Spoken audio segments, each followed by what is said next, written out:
pag-imbita sa akin at sa mama ko ngayong gabi. Pasensya na po at medyo natagalan kami dahil may klase po ako buong araw kanina. Ang mamahanilan ko rin po pala ay taga rito sa Bulacan.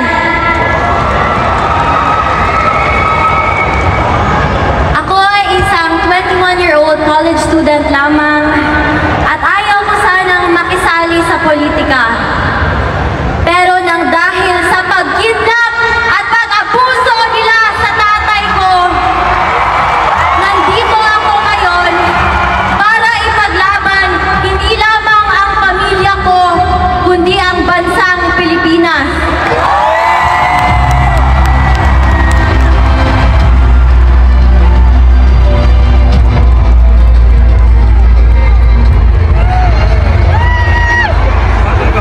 Nung isang gabi, nagsalita ako sa rally sa Quezon City. At sa pagtitipon na yon, naramdaman ko ang walang sawang pagmamahal at pagsuporta kay PRRD, sa amin na pamilya niya, at sa Duterte. Ito ang nagbibigay sa akin ng lakas ng loob para ipagpatuloy ang pangako ko kay Dada Rudy na ikampanya ang kanyang mga kandidato habang siya ay nasa The Hague. Bago ako umalis ng The Hague, may bilin ang Dada Rudy ko sa akin. Sabi niya, "No guts, no glory."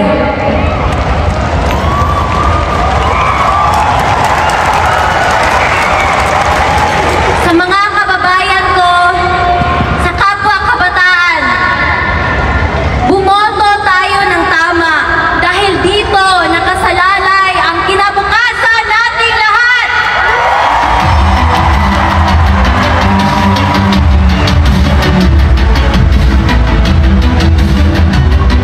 Kailangan natin ng abogado na may prinsipyo, paninindigan at integridad sa ating legislative branch sa gobyerno natin. Tito Rodante Marcoleta, my senator. Number 38 sa balota.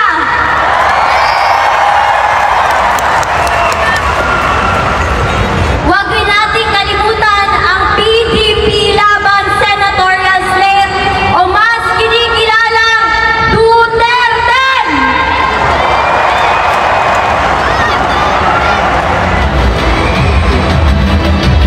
Iaabot ko muli ang mensahe ni Tatay Digong sa bawat Pilipino.